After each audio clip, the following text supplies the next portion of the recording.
देखिए ये बात तो साफ है कि जो लेफ्ट का जो वोट था, वोट बैंक, वो वोट बैंक इंटैक्ट रहा है। जैसे कि देखा गया है आईएसएफ के जरिए भांगड़ इलाके में पिछले बार जैसे कि नौशाद सिद्दीकी ने जीत हासिल किया था, इस बार भी नौशाद सिद्दीकी ने जीत हासिल किया। वो गठबंधन में थे लेफ्ट के साथ, तो ये जो उनका जो वोट प्रतिशत थे वो वोट प्रतिशत लेकिन इंटैक्ट रहा है, यानी कि कहीं ना कहीं इस जगह पे लेफ्ट का जो दबदबा पहले से था वो लेफ्ट का दबदबा देखने को मिला। इसके अलावा अगर देखा जाए तो डोमकौल क्षेत्र में हुमायूं कबीर जो कि आईपीएस रह चुके थे, वो तृणमूल कांग्रेस के उम्मीदवार थे इस बार, लेकिन उस जगह से भी तृणमूल कांग्रेस को हार का सामना करना पड़ा और उस जगह से लेफ्ट उभरती हुई आगे आया। तो ये जो लेफ्ट का जो वोट प्रतिशत था ये इंटैक्ट देखने को मिल रहा है, क्योंकि सरकार के जो एंटी इनकम्बेंसी है, ये एंटी इनकम्बेंसी कुछ जगह पे काम किया है और लेफ्ट के ऊपर भरोसा किया है लोगों ने। तो ये दोनों क्षेत्र पे लेफ्ट का तो जीत हासिल किया है। इसके अलावा अगर देखा जाए फराक्का इलाके में कांग्रेस का जो दबदबा पहले से ही था, तो कांग्रेस ने उस क्षेत्र से भी जीत हासिल किया। तो ये कांग्रेस ने 2 सीटें जीती हैं। लेफ्ट के दबदबे की आप बात कर रहे हैं, हुमायूं कबीर भी मैदान में थे, 2 सीटें हुमायूं कबीर ने जीती हैं। एआईएमआईएम का बहुत प्रभाव तो देखने को नहीं मिला, लेकिन मुसलमान वोटों में बिखराव हुआ, जिसका सीधा नतीजा ये है कि टीएमसी को हार का सामना करना पड़ा है। अब बने रहेगा हमारे साथ ओंकार। बंगाल में ऐतिहासिक जीत के बाद बीजेपी जहां गदगद है, तो वहीं टीएमसी और ममता बनर्जी का गुस्सा 7वें आसमान पर है। बंगाल के कई शहरों में मारपीट और हिंसा की खबरें आ रही हैं। टीएमसी की हार के बाद बंगाल के कई शहरों में हिंसा और मारपीट हुई है। टीएमसी और बीजेपी के कार्यकर्ताओं के बीच जबरदस्त भिड़ंत देखी जा रही है। कोलकाता, आसनसोल, नॉर्थ 24 परगना से मारपीट की तस्वीर, तोड़फोड़ की तस्वीर आई है। तो जलपाईगुड़ी, साउथ कोलकाता से लेकर वर्धमान तक तनाव का माहौल है। टीएमसी की तरफ से बीजेपी पर उनके दफ्तरों को निशाना बनाने का आरोप लग रहा है। तो कहीं पर टीएमसी और बीजेपी समर्थकों के बीच झड़प की खबर भी है।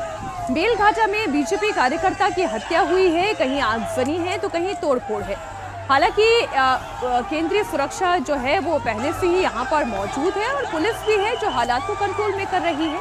एक फर्क जो 2021 के चुनाव के बाद की हिंसा और 2026 के चुनाव के बाद की हिंसा में आप देख रहे हैं, वो टारगेटेड हिंसा थी, लेकिन यहाँ पर अलग अलग पॉकेट में ये अपने आप ही कुछ ऐसी हिंसक घटनाएं हैं जो पार्टी के कार्यकर्ताओं में आपस की भिड़ंत में दिखाई दे रही है।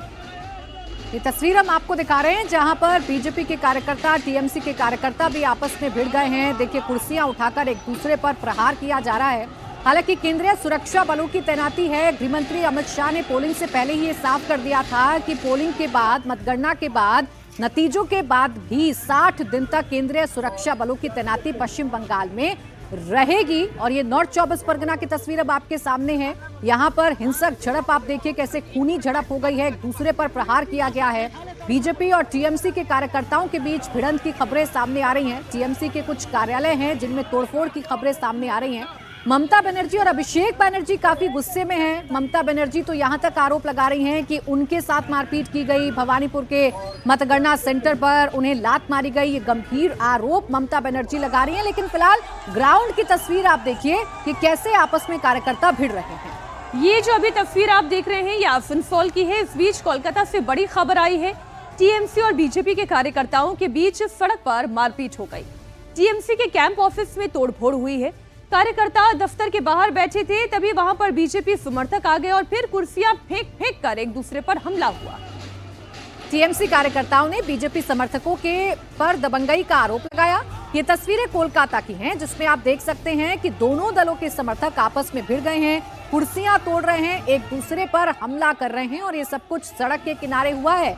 आप देखिए, यहाँ कुछ कार्यकर्ता बैठे हुए हैं और इन कार्यकर्ताओं के साथ आपस में कैसे मारपीट हो रही है वो तस्वीरें भी इस वक्त आपके सामने हैं। और यही पश्चिम बंगाल का इतिहास भी रहा है। मीनाक्षी, पिछले 24 घंटों की पूरी स्थिति आपको बता दें। पिछले 24 घंटों में कहां-कहां बवाल हुआ। जलपाईगुड़ी में टीएमसी का दफ्तर तोड़ा गया, ऐसे आरोप लगाया गया। साउथ कोलकाता में टीएमसी पार्षद के दफ्तर में तोड़फोड़ हुई है। इतना ही नहीं, नॉर्थ 24 परगना की बात करें तो टीएमसी और बीजेपी के समर्थक आपस में भिड़ गए हैं।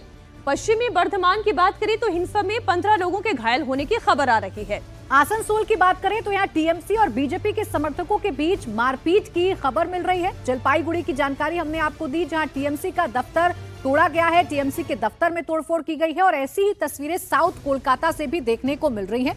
हालांकि प्रधानमंत्री नरेंद्र मोदी ने कल अपने संबोधन में ये साफ किया था कि बंगाल में बदला नहीं बल्कि बदलाव होगा, लेकिन फिर भी ऐसी घटनाएं हैं जो इस वक्त पश्चिम बंगाल से सामने आ रही हैं। साउथ कोलकाता में टीएमसी पार्षद सुशांत घोष के ऑफिस में तोड़फोड़ की गई है।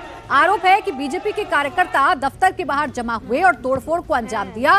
कोलकाता में रूबी मोड़ के पास स्थित टीएमसी के ऑफिस पर आगजनी की गई है। टीएमसी पार्षद के ऑफिस में तोड़फोड़ की खबर आई है साउथ कोलकाता से। और एक बार फिर हम दोहरा दें कि 2021 के चुनाव के उपरांत हिंसा को याद करें, बोलपुर जैसी जगह पर वहां महिलाओं के साथ बलात्कार की घटनाएं हुई और ये इसलिए हुई क्योंकि ये बीजेपी के वोटर थे। तो सोचिए जरा, वो 2021 के बाद की स्थिति क्या थी। तब तो टीएमसी खुद ही सत्ता में वापस आई थी, लेकिन अब सत्ता परिवर्तन हुआ है, इसलिए हम ये कह रहे हैं कि टारगेटेड हिंसा होना और इस तरीके की हिंसा होने में बहुत फर्क है।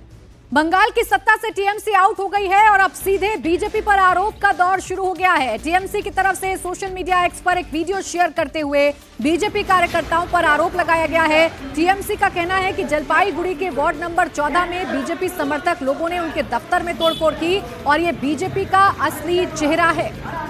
हालांकि अभी तक इस मामले में बीजेपी की तरफ से कोई बयान नहीं आया है।